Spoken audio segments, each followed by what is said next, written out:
Salve, salve, salve, queridas amigas, amigos. É com muita alegria que estamos sendo acolhidos por vocês, participando desse primeiro painel espírita na Sociedade de Estudos Espíritas Francisco de Assis, situada na querida, bendita Petrópolis, região tão bela, de muitas histórias. É alegria enorme, inclusive participando desse primeiro painel, o ser imortal, para trabalhar um tema desafiador que espero poder ser digno e ter a competência, com muita humildade, de desenvolver o tema junto com vocês. Inicialmente, como foi me pedido pela minha querida amiga, que eu agradeço de coração o convite, a nossa Rose, que nós tivemos a oportunidade de estabelecer uma amizade há muitos anos, quando visitamos o Rio de Janeiro, trabalhando na casa de Jesus Gonçalves, e depois nos tornamos amigos que trocamos experiências, conteúdos doutrinários. Então, Rose, que Deus te abençoe nesse novo desiderato, junto com esses corações amigos aí em Petrópolis. Então, meu nome, para apenas uma apresentação rápida, Carlos Alberto Braga Costa. Os amigos me chamam de Beto, e eu me sinto muito à vontade, é mais simples e mais próximo. Sou daqui de BH, nascido em 1966, setembro. Quando setembro vier, hein? Estão lembrados? Eu tive a honra de escrever duas biografias, com mais umas 3 ou 4 encaminhadas, em torno do nosso médium querido Francisco Cândido Xavier. O livro Chico, Diálogos e Recordações, em parceria com Arnaldo Rocha, o grande amigo do Chico, o ex-marido da Meimei, e nós pudemos trazer muitas passagens da vida de Chico Xavier, pela memória do Arnaldo, que trabalhou com ele muitos anos, sendo inclusive coordenador das suas reuniões em Pedro Leopoldo. E também o livro Chico Xavier, do Calvário à Redenção, também é um livro de memórias, agora reverenciando a família do Chico Xavier, seus pais, seus irmãos, sobrinhos, numa história muito marcante, cheia de emoções, quando trouxemos histórias inéditas da vida do Chico Xavier, com uma contribuição valiosíssima da nossa querida Cidália Xavier, que é sobrinha de Chico, filha de Maria da Conceição Xavier.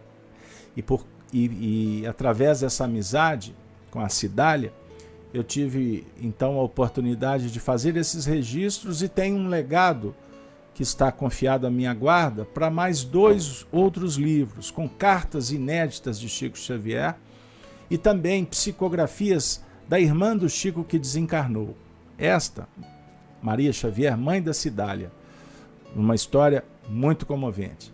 Então, espero que vocês possam acessar o livro. O Chico Diálogos é da editora O Clarim, de Matão, e Chico Xavier, do Calvário à Redenção, é da editora M, também de São Paulo. Então vocês conseguem facilmente encontrar esses 2 livros distribuídos na internet.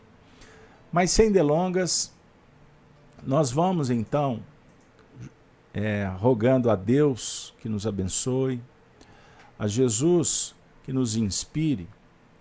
Vamos juntos trabalhar então com o tema reconciliação, instrumento para a conquista da serenidade interior.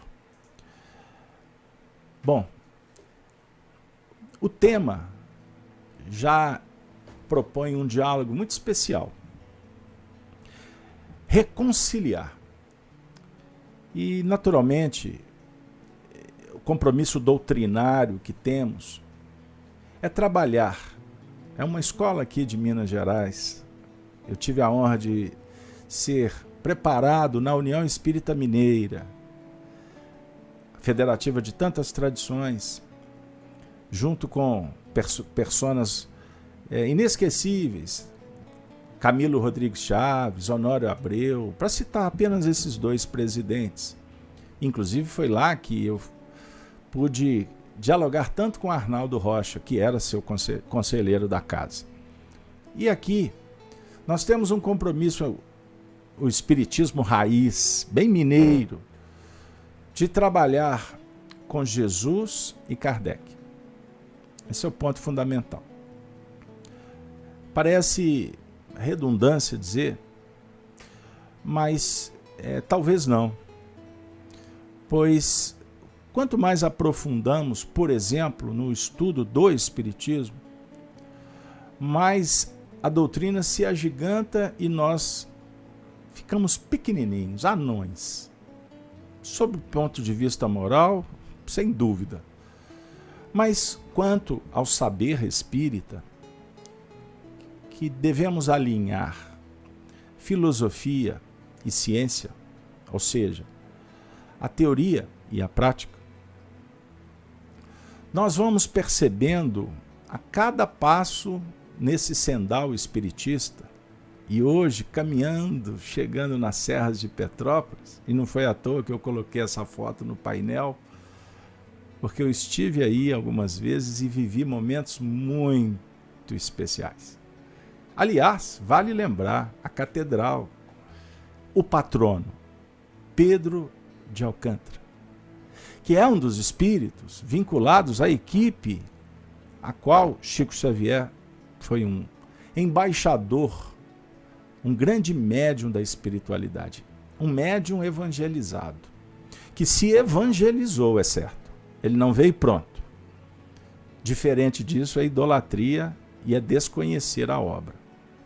Então Chico cresceu nos seus testemunhos, no seu comprometimento. Pois bem, então nós temos, por obrigação doutrinária e consciencial, de abrir o nosso encontro, relembrando Jesus e Kardec. Jesus, o guia, o modelador, o professor, o filósofo dos corações, o seu evangelho. E aí, o mestre nos convida para acessarmos uma escola extraordinária, que tem, por certo, muitas salas, muitas propostas, que foram oferecidas para a humanidade e são reunidas pelo beneplácito superior do Cristo. Filosofias, religiões, departamentos da ciência e etc. Em cada momento, estágios, vivências, experiências que são importantíssimas. E graças a Deus nós temos a reencarnação como um instituto sagrado do burilamento da alma.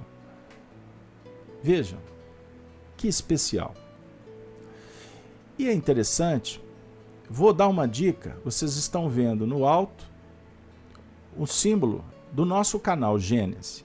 Lá vocês vão encontrar mais de 2.000 vídeos, estudos de evangelho, estudo de doutrina, entrevistas, painéis, seminários e etc. Gratuitamente.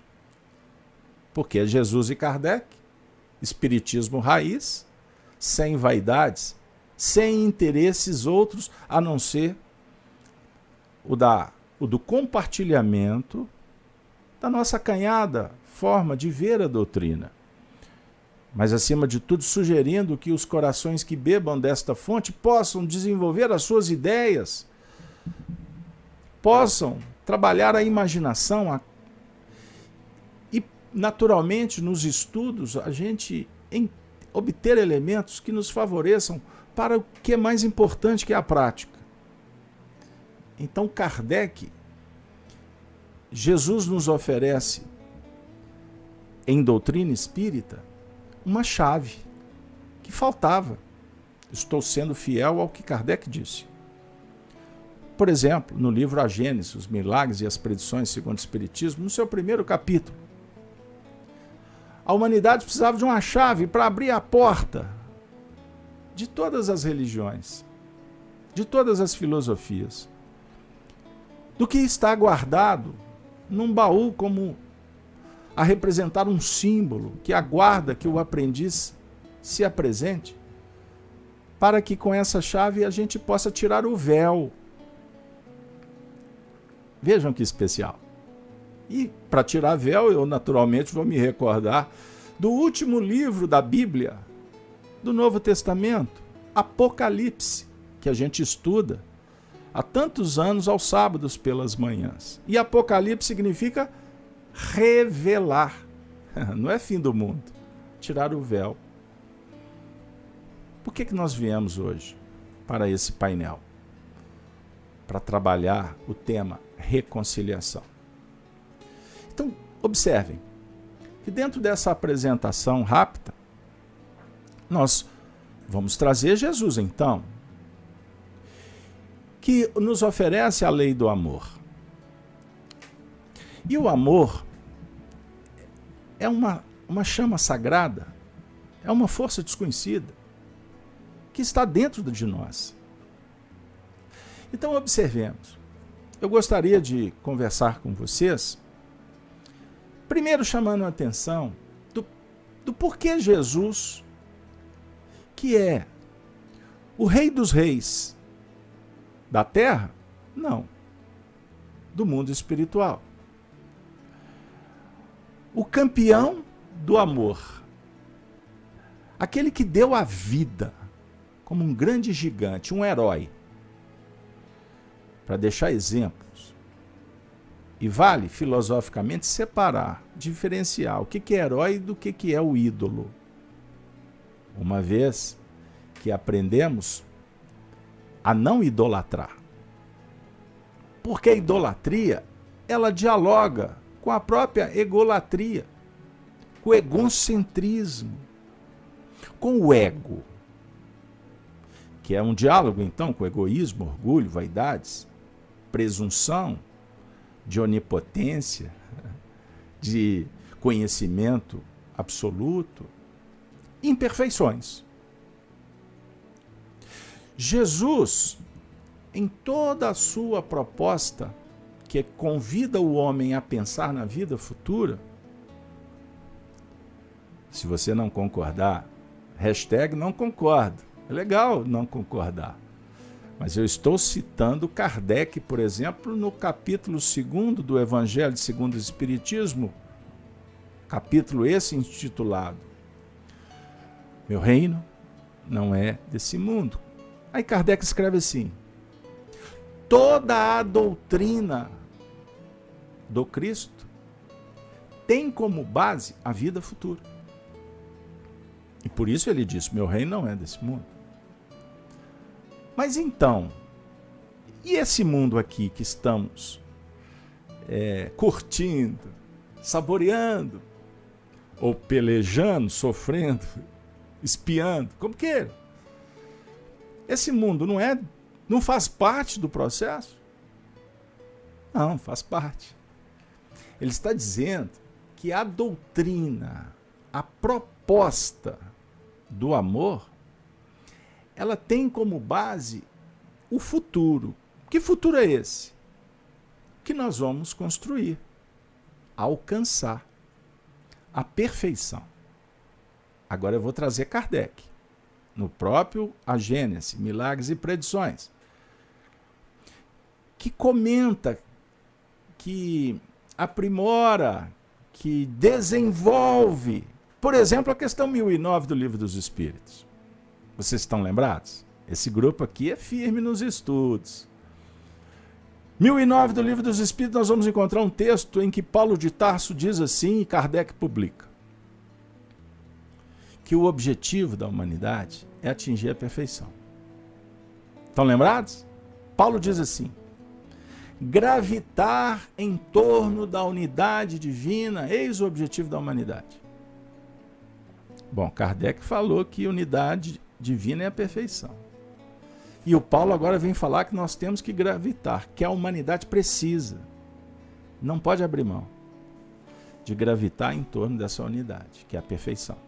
Aí Paulo diz assim, para isso é necessário 3 coisas. Justiça, amor e ciência. E 3 coisas são opostas e contrárias. Quais são? Justiça, amor e ciência. Agora ele vai fazer, como a gente diz em Minas, de trás para frente. Justiça, amor e ciência. Ele diz ignorância, o ódio e a injustiça. Bom, justiça. Nós estamos desenvolvendo o senso da justiça na nossa intimidade, não estamos? Desenvolvendo por quê? Porque a justiça divina, o código dela, a base moral, você já ouviu falar em espiritismo que ela está gravada na sua consciência?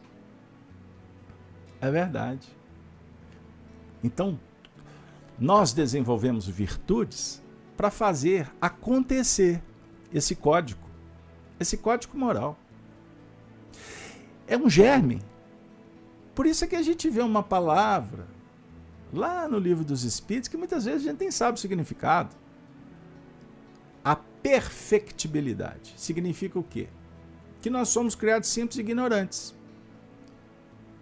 Perfectibilidade significa a possibilidade de perfeição, a luta pelo aprimoramento, as possibilidades. Portanto, a vida nos concede a honra.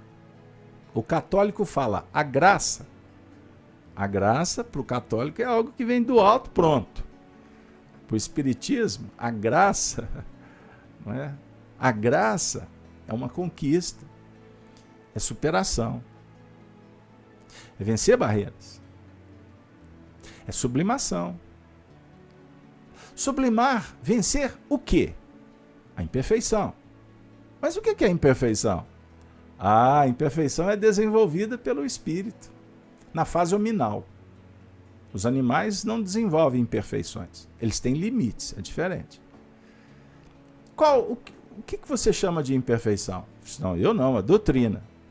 Imperfeição, por exemplo, são os vícios adquiridos que fomentam o egoísmo, o orgulho e etc. Lembram daquelas histórias dos 7 pecados capitais, como tem as 7 virtudes? É um diálogo dual, então. Aí nós vamos para os tempos de Sócrates, Platão, a dualidade, o bem e o mal. Então observemos, quais são as forças contrárias? Justiça, amor e ciência são o que precisamos de exercer para chegar na perfeição. O contrário, a ignorância. Eu costumo dizer que é o que mais mata no mundo, a ignorância. Preste atenção. Paulo de Tarso diz assim, quando você não sabe, o que você faz é lei. Você não sabe, então você faz. Virou lei. E se virou lei, significa que nós temos que responder. Nós vamos entender que lei é essa. Quantas coisas que nós fizemos sem saber. Aí lá na frente você descobre. Alguém te diz, um livro, uma informação, um médico. Você, mas eu fiz errado então a vida toda? Eu não sabia. Se você não sabe, tem responsabilidade? Não. Mas existem repercussões pelo que você fez. Então não há responsabilidade moral, mas pode haver consequências. Consequências boas ou não. Aí vai uma dica. Nós estamos evoluindo, certo? Deus nos concede a reencarnação. Questão 132. Objetivo da reencarnação. Deus vos impõe, tá lembrados? A reencarnação com o fim de vos fazer progredir. Então a reencarnação é o mesmo que progredir. Eis o objetivo. E aí o que acontece? Você reencarna e vai descobrir então qual é a finalidade, porque você esquece. Aí complicou. Não complicou. Você esquece o quê? O que você fez antes. As primeiras reencarnações, Kardec ensina, vocês vão encontrar lá no livro Céu e Inferno. Terceira edição, hein? Fiquem atentos. Terceira edição, Céu e Inferno, Kardec explica que as primeiras reencarnações, o espírito não tem responsabilidade. Responsabilidade moral nula. Talvez nas centésimas reencarnações ele começa a assumir responsabilidade perante a lei, porque o senso moral já começa a ficar mais claro pelas experiências vivenciadas. Por isso, o grau de responsabilidade é medido pelo conhecimento. E aí, Jesus nos ensina para não julgar, porque nós não temos a medida correta, porque nós desconhecemos. Não julgueis para não serdes julgados. Você não conhece o outro. E nós vamos descobrindo o que complica mais, que nós não nos conhecemos. Na essência, não. Você está identificando a sua personalidade. Você está entrando num grande movimento de entender e reagir conforme o seu ego. O ego é a parte sombra da nossa intimidade. A parte boa é pura, pessoal. O espírito foi criado simples, não foi? E ignorante. Mas você não vai encontrar em lugar nenhum que o espírito foi criado impuro. Ah, impuro eu acho que é quando ele comeu a maçã lá no paraíso. Ah, é pecado? Não, pessoal, é descoberta. A mente vai sendo despertada de acordo com o grau, o estágio, a possibilidade. Despertar da consciência. Então, o paraíso, lembram? Adão, Eva, a serpente, a árvore, o fruto. São figuras, são imagens que, na verdade, simbolizam todo o movimento íntimo do ser. No plano das descobertas, das vivências. Então, para não perder o embalo, Adão é a razão, Eva, o sentimento. Olha que legal. E o sentimento, quem foi enganado? Foi Adão ou foi Eva? A definir que a razão, o bom senso, tem poucas possibilidades de ser enganado, porque vai desenvolver um senso lógico, a intelectualidade, a tecnologia que vai sendo gerada, aprendendo a lidar com energia, olha aí. Mas o problema está no nosso sentimento. Então, orgulho e egoísmo, na verdade, é um diálogo, é com um sentimento. Ah, e daí a gente vai vivendo em busca do prazer, gerando emoções e criando esse perfil. Nós vamos estabelecendo um campo vibracional que em alguns aspectos é sombra. Sombra, porque o prazer, a paixão exacerbada cria uma dificuldade para que a alma, que é pura, o ser essencial, não confunda a alma encarnada ou desencarnada, não. Eu estou querendo falar do imo, da essência. É um diálogo espírita psicológico. É filosofia, é psicologia, que é ciência espírita. Olha que beleza, pessoal. Então o espiritismo não está disputando espaço com a ciência do mundo. Por mais que o fanismo quer encaixar o espiritismo numa série de outras por aí, que eu não preciso de listar para não criar polêmicas. O Espiritismo tem uma ciência própria. Qual que é a ciência do Espiritismo? Kardec deu a dica na Revista Espírita. Estudos psicológicos do Espiritismo. Então nós vamos estudar o espírito. A ciência estuda a matéria. O Espiritismo não estuda Deus, porque nós não temos elemento. Mas Kardec diz para estudarmos a obra. E qual é a obra mais majestosa de Deus? Você. O Espírito. Eu. E essa obra, o objetivo é que ela atinja um nível de perfeição relativa. Não perfeição total, porque senão nós vamos competir com o próprio ser que é perfeito, Deus. Qual é a diferença entre prazer e bem-estar, alegria, felicidade? Felicidade tem a ver com conquistas interiores. A paz é o prêmio do bom combate. Compreenderam bem? E o que nos traz dificuldade? O movimento nos planos do egocentrismo. Por isso é que no Espiritismo aprendemos que o câncer, a chaga que dilacera a alma é o egoísmo. Pois bem, então nós estamos construindo aqui um pensamento com calma, com propriedades doutrinárias.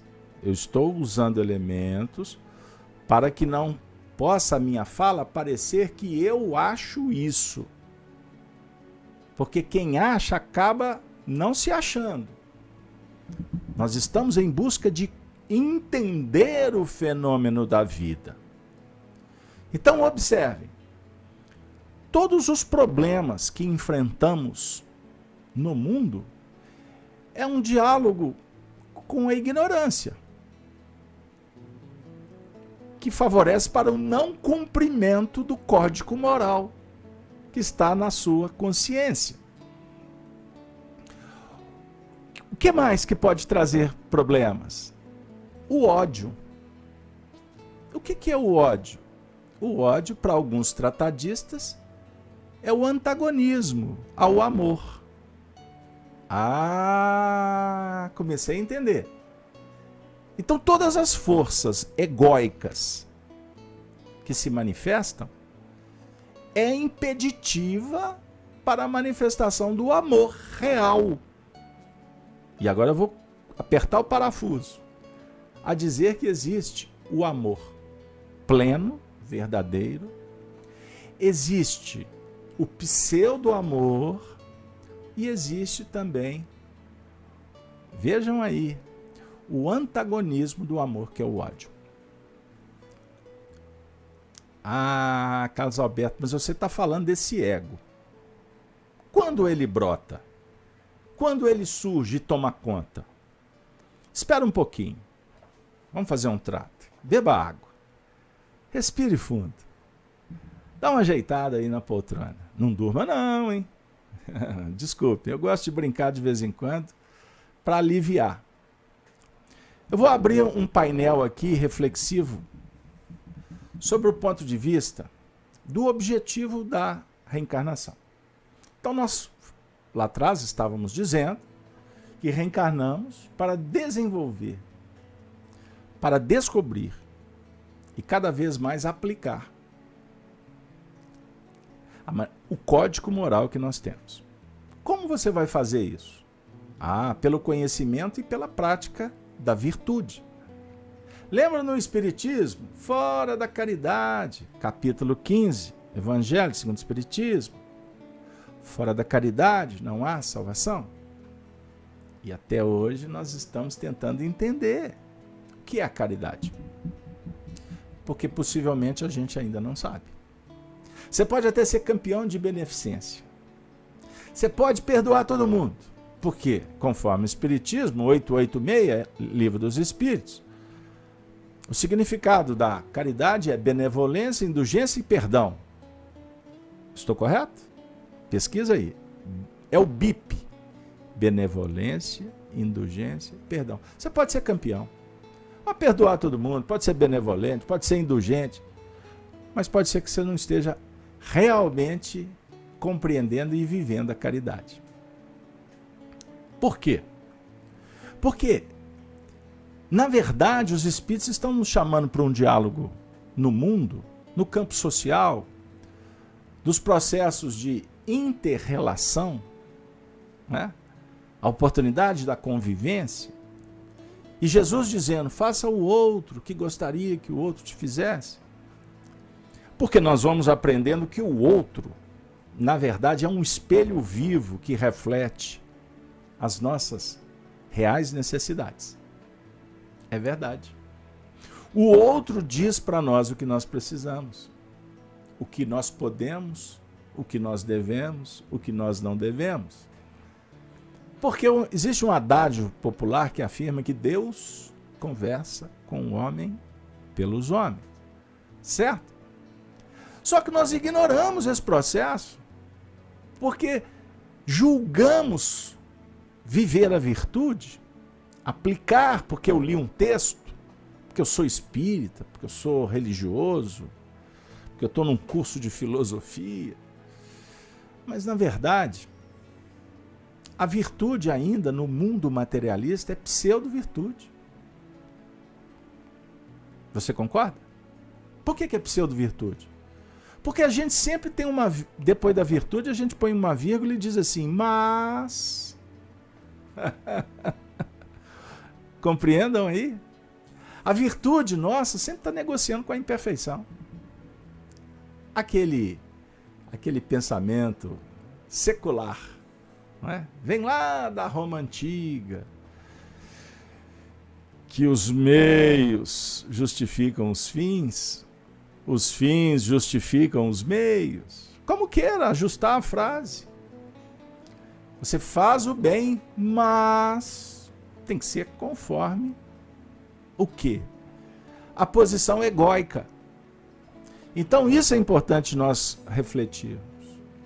Que existe uma dualidade. São forças que, como um pêndulo, se apresentam como opostas. Uma polaridade à outra. Lá na religião antiga do Egito, vocês vão encontrar nos códigos herméticos essas reflexões. As forças que temos que trabalhar, as faculdades, o ritmo, a polaridade, o gênero, só para dar esse exemplo. Mas podemos ainda falar livre-arbítrio, causa e efeito. São temas que vieram lá das escolas tebanas. Os sacerdotes, espíritos que vieram de outros mundos, a raça adâmica, conforme ensina Kardec, que vieram contribuir em nome de Jesus para o progresso humano. Então não é novidade. A questão é que nós nos ocidentalizamos. Nós tivemos que percorrer muitas sendas e nos tornamos cada vez mais materialistas com sofisticação tecnológica. Embreamos num território de muito conhecimento, de muito avanço, mas ainda não temos moral suficiente para lidar com as energias que já foram descobertas. Por isso, guerreamos, falseamos. Por isso, corrupção. Por isso, discursos virtuosos para enganar. Mas no fundo, o interesse é no próprio bem-estar. Que se dane o mundo. Então nós reencarnamos para descobrir e desenvolver a finalidade da vida. Para que existir? Então nós vamos desenvolvendo faculdades, a razão, a vontade, a imaginação, e lidando com forças físicas, força da natureza. São leis divinas. Ou não? Gravidade nuclear forte, fraca, a eletricidade, o magnetismo, não são leis divinas? O clima, as estações. Olha que beleza. Nós temos que nos adaptar, superar, aproveitar. Olha que beleza. Mas também existem outras forças, leis divinas, fisiológicas. Seu espírito tem que lidar com seu corpo, não é assim? Jovem, mais ou menos, envelheceu. Nós temos que aprender a lidar com essas forças, porque o corpo é um vaso que precisamos. Mas não é só os nossos corpos, existem os corpos dos semelhantes. São leis fisiológicas. Agora, o que nós viemos fazer no primeiro painel espírita da Sociedade de Estudos Espíritas Francisco de Assis? Dialogar com o ser imortal. O título fala tudo.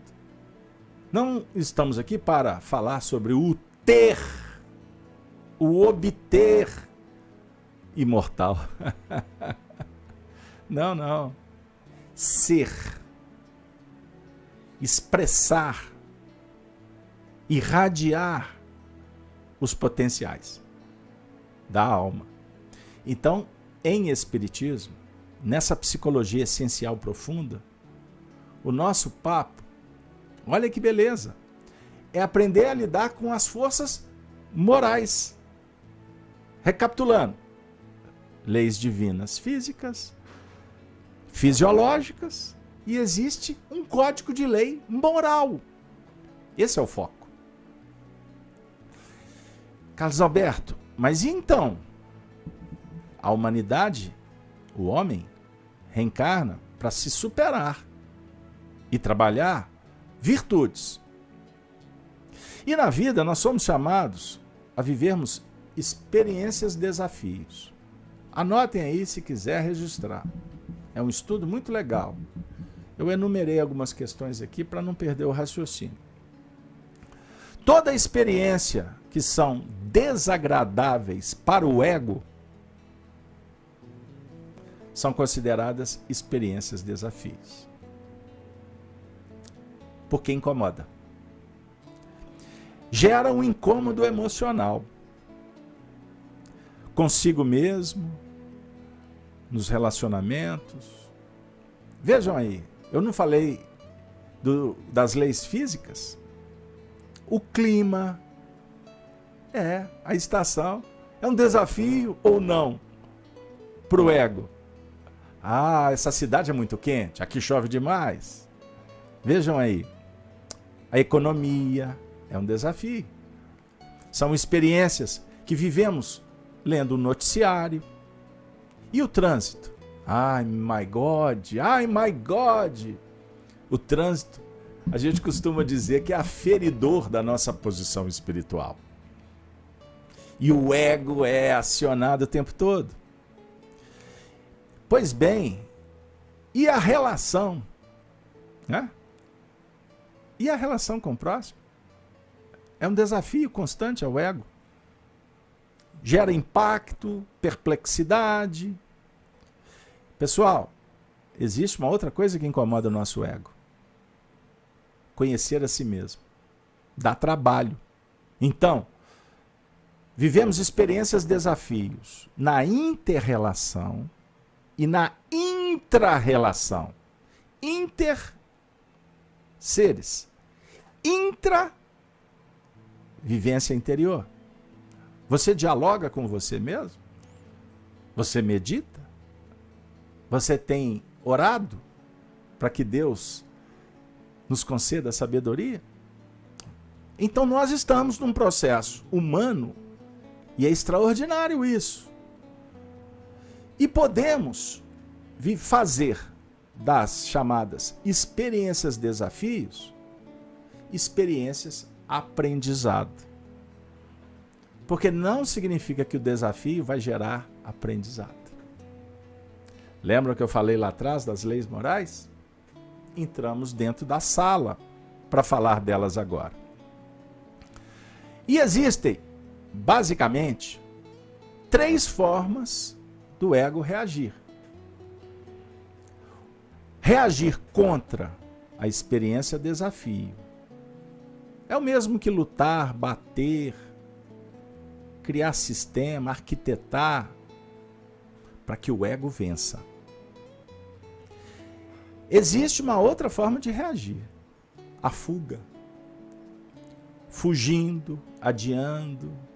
Isso não é comigo. Amanhã. acomodando. E existe um terceiro caminho, que é proagir. Não é ser impactado, é sair de si mesmo, transformando, como eu disse, a experiência desafio em experiência aprendizado. Bom, vamos falar dos dois primeiros movimentos de reação, egóicos, extremistas. Então existe a escolha egóica passiva e a reativa. Estão acompanhando? E existe aquele terceiro caminho, que é a escolha consciente, equilibrada. Bom, então, quando a escolha é egóica, o bater de frente, que vai gerar a briga, a cólera, a irritação, a reclamação, a raiva, o asco. Compreendam? É o ego que está dizendo a que veio, porque ele existe. A reativa também pode ser vitimismo. Vitimismo. Já viram isso por aí? O indivíduo adora contar uma história porque ele sempre é a vítima. Vitimismo. E no vitimismo se superestima potenciais ou se subestima. Nos dois, pode-se gerar, naturalmente, face ao conflito, ansiedade com relação ao futuro, angústia com relação ao passado. Então, tanto a angústia quanto a ansiedade, a depressão, são processos doentios que foram gerados, sustentados por estas manifestações egóicas, sejam, repito, passivas ou reativas. Em todas elas, as consequências não são simples. Pois bem, observem, no reativo, tendemos a jogar para fora, seja no corpo ou no próximo. Experiência passa a ser pesada, cruel, pois não há como mudar o que chega. Olha que legal. Então, a revolta que gera o ódio, por exemplo, os conflitos, é uma manifestação que caracteriza o orgulho que foi atingido. E como não é possível controlar o que está chegando, a manifestação extrapola a própria razão, o bom senso. Agora, imaginem, ao longo dos anos, esta repetição. Quantas doenças podem surgir? Da mesma forma, quando a escolha é passiva, da acomodação, da indiferença, do afastamento, da alienação. Pode parecer virtude justificada, porém é falso. Na verdade, é adiamento do problema. Isso se torna vício e vai acumulando, vai avolumando. O movimento sofisticado e a insatisfação sendo cada vez mais guardada. Até que depois do passivo ter internalizado tanto, com aquela chamada engolir sapo, passar pano, num jogo de faz de conta, vai gerar a saturação, aonde o indivíduo sai de um extremo passivo e vai para o outro, jogar fora, reativo. E como se joga fora? Nós vamos jogar fora no corpo, manifestação de doença. No relacionamento, vamos jogar fora no outro, acusando, encarcerando, violentando. Ambos os estados egóicos, emocionais, geram dor, conflito. Já ouviram, já leram, estudaram Kardec falando sobre expiação? Ah, minha amiga Rose, meus amigos do Francisco de Assis. Quantos espíritas, quantas vezes nós já falamos tanto de expiação, trabalhando lá fora. E nós, talvez, precisamos de rever o conceito de expiação. Porque expiar é tirar de dentro. E a expiação legítima, ela dialoga com o despertar do consciente ou da consciência para todos os mecanismos de manifestação do ego. É lógico, você pode argumentar que a grande maioria das pessoas, dos espíritos inclusive, desconhecem esse esqueminha simples que eu trouxe, que eu estou desenvolvendo com vocês. Então ignoramos. A ignorância não é uma força contrária? Não é um mecanismo que dificulta o gravitar em torno da unidade divina?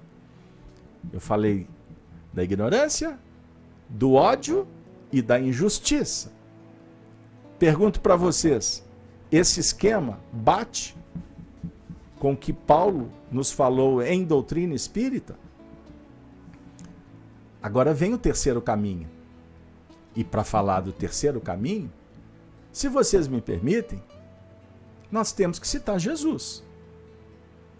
Jesus afirma no capítulo 5 de Mateus, eu estou com alguns textos do Emmanuel aqui separado, mas não vai dar tempo.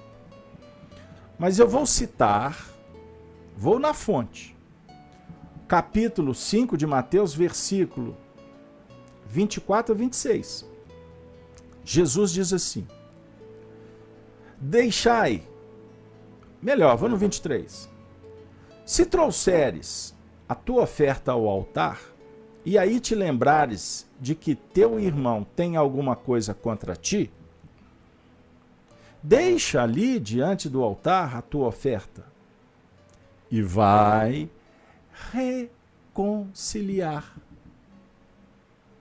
Reconcilia-te primeiro com teu irmão e depois vem e apresenta a tua oferta. Mas Jesus não se deu por satisfeito. Ele continua no próximo versículo, que é o 26, ou 25. Concilia-te depressa com o teu adversário, enquanto estás no caminho com ele, para que não aconteça que o adversário te entregue ao juiz, e o juiz te entregue ao oficial, e te encerre na prisão. Em verdade te digo que de maneira nenhuma sairás dali, enquanto não pagares o último centil. Ah, agora que ficou bom. Porque apareceu aqui juiz, condenação, cárcere, condenação. Olha que interessante. E quem sabe há 2000 anos nós estamos batendo um papo com esse texto, aprendendo, bebendo nessa fonte, com os olhos voltados para o próximo, o adversário que está lá fora. Pessoal, vamos trazer Emmanuel, o livro Palavras de Vida Eterna, na lição, para vocês que gostam de anotar, 178, Adversários e Delinquentes. Emmanuel diz assim: Jesus nos solicitou a imediata reconciliação com os adversários, para que a nossa oração se dirija a Deus, escoimada de qualquer sentimento aviltante. Aí ele continua dizendo: não ignoramos que os adversários são os nossos opositores, ou, mais apropriadamente, aqueles que alimentam pontos de vista contrários aos nossos, e muitos deles, indiscutivelmente, se encontram em condições muito superiores às nossas, em determinados ângulos de serviço e merecimento. Não nos cabe, assim, o direito de espezinhá-los, e sim o dever de respeitá-los e cooperar com eles no trabalho do bem comum, embora não lhes possamos abraçar o quadro integral das opiniões. Aí o Emmanuel vai passando. Aí ele diz assim: Cristo, em verdade, nos afirma: reconcilia-te depressa com teu adversário. Mas no versículo 2 do capítulo 16 do Evangelho de Lucas, não se esqueceu de acrescentar: dá conta da tua mordomia. Olha que interessante. O Emmanuel dá um nó na cabeça do indivíduo. O Emmanuel nos coloca para pensar.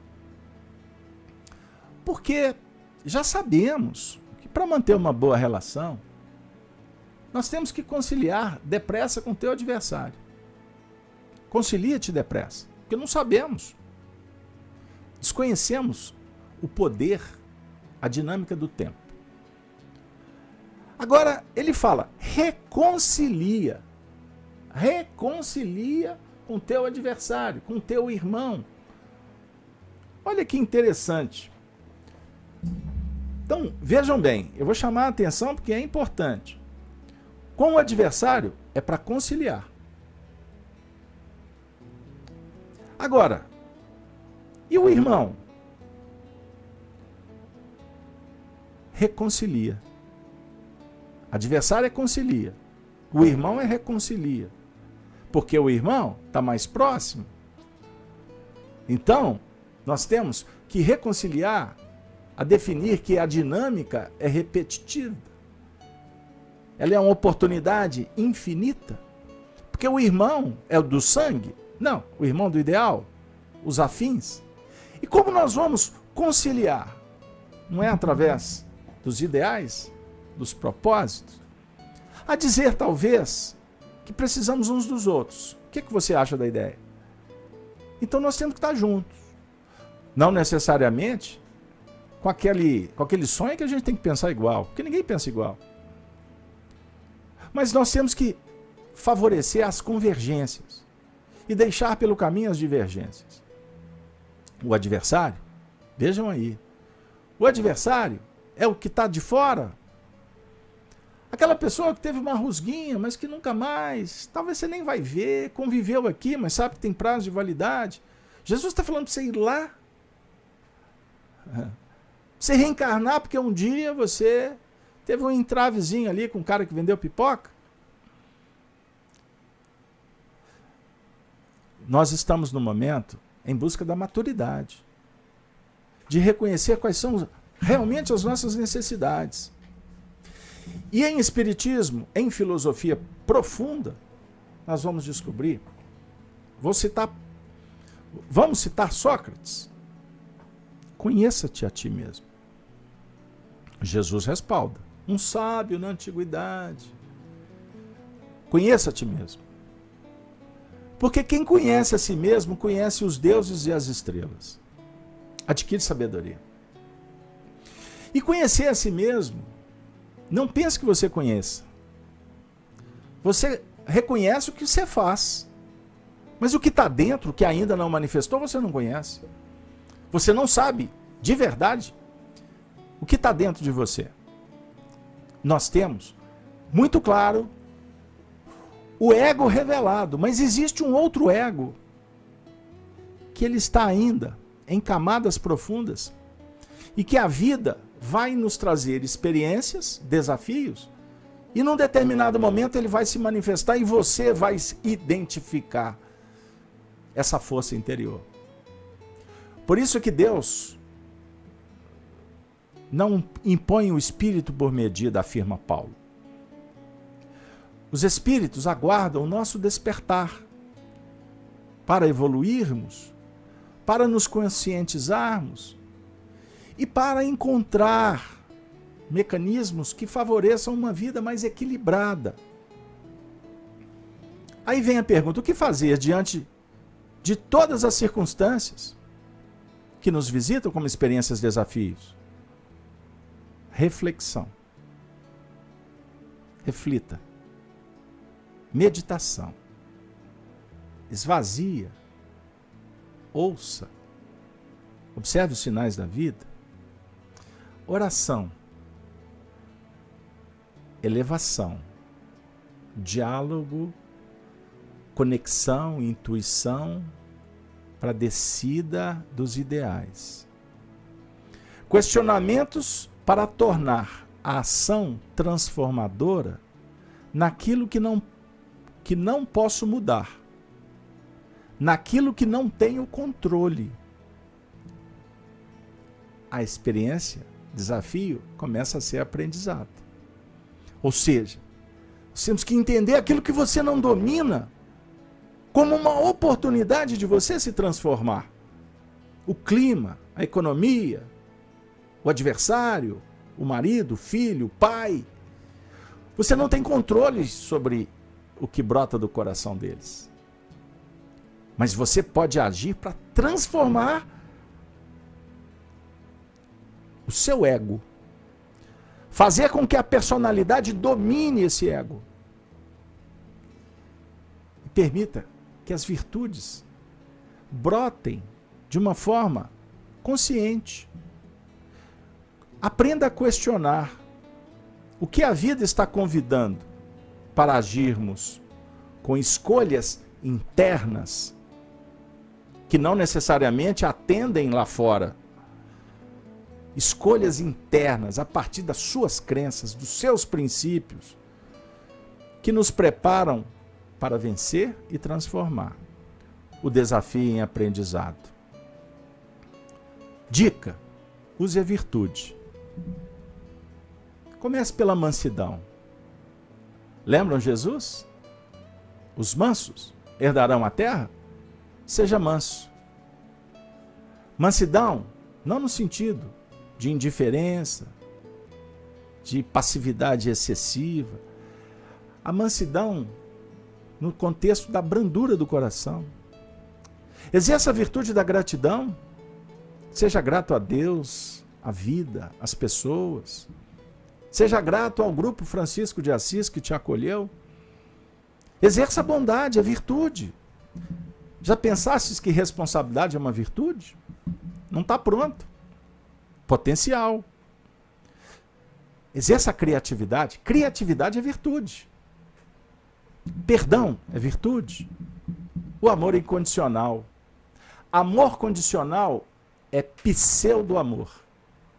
Eu amo, mas... Não. O amor não escolhe. O amor não exige. O amor é amor.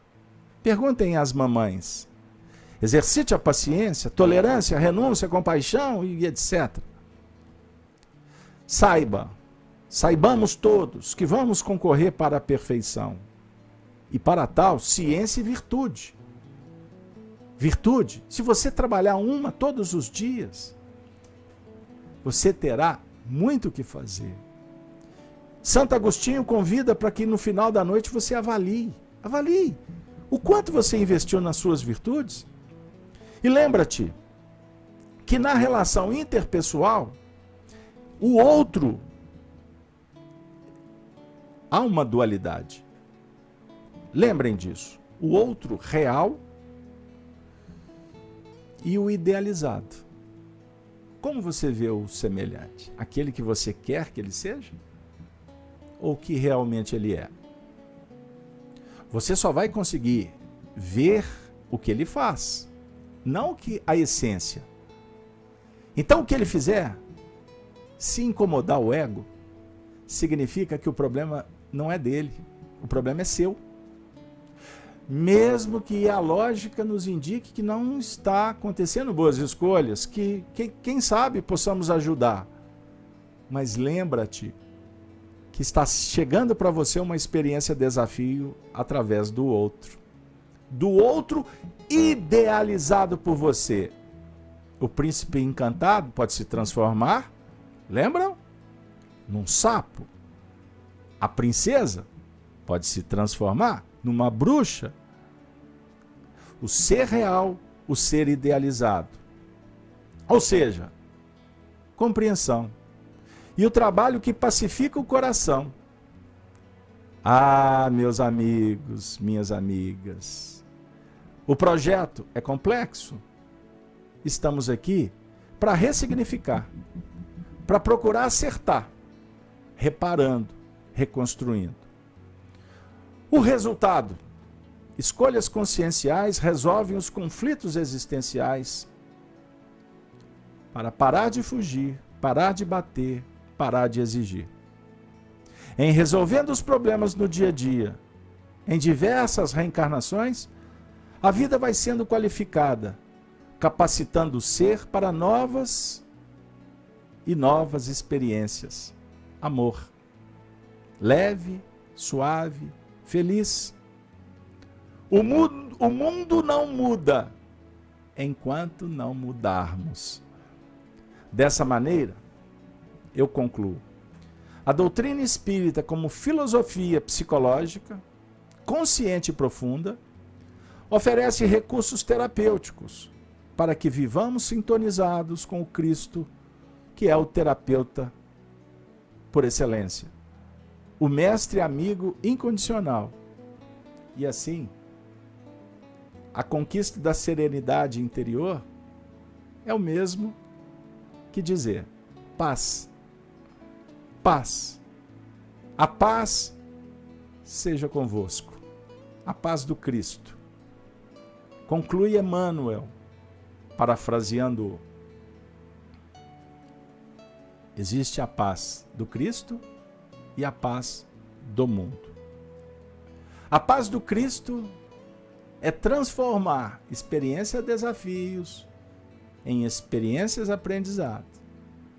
A paz do mundo é da porta larga, é do ego, é o reagir, é o exigir, é o totalitarismo, é a censura, é a pseudo-virtude, é a mentira que nunca tem fim, é o engano, é a tolice, é a mediocridade, é a superficialidade. É isso. O mundo ocidental que quer tudo pronto, rápido. E os homens cada vez mais distantes de si mesmo. Então o Espiritismo, com Jesus e Kardec, diz assim: conheça a ti mesmo e busque o Cristo interior. O Cristo governador, ele já é conhecido, mas não é suficiente quando o ser vai adquirindo maturidade. Não adianta você acreditar nele se você não vivê-lo. Viver como ele ensinou. E aí, amigos, para viver como ele ensinou, nós precisamos deixar que ele modele, através das virtudes, um novo homem, um novo ser, que vai viver uma nova era, a era da regeneração. Repito a frase lida: o mundo não mudará enquanto você não mudar. Percebam bem. Pense diferente. É uma dica carinhosa. Quem pensa diferente, amigos e amigas, faz, sem dúvida alguma, toda a diferença. Abraço a todos os amigos desta casa bendita. E eu confesso para vocês que no início eu iria trabalhar com a oração de Francisco de Assis. Mas eu pedi licença para os espíritos para mudar o roteiro, porque senão eu ia ficar muito emocionado. Manteiga derretida, coisas que mineiro costuma dizer. Porque Francisco de Assis toca o ser com uma sensibilidade que a gente nem sempre consegue conter. Porque ele, numa noite gelada da Idade Média, como estrelas que descem do zimbório, ele veio ao mundo para trazer a cantiga do perdão e nos dizer que é morrendo que renasceremos para a vida eterna. Um beijo agradecido, um abraço fraterno para todos. Desejo a vocês que esse painel do Ser Imortal possa trazer muitos ensinamentos e também oportunidades terapêuticas, pois estamos aqui numa comunidade de encarnados e desencarnados. E os espíritos, também como nós, sentimos saudades de Jesus. Então encerro a minha participação com aquele compromisso com os cristãos dos primeiros tempos que diziam: Ave Cristo. Os que aspiram à glória de servir em teu nome, te glorificam e saúdam. Ave Cristo. Um grande abraço dos mineiros, das terras dos inconfidentes, que hoje operam com Jesus e por Jesus. Valeu, pessoal. Até o próximo evento, se Deus assim permitir.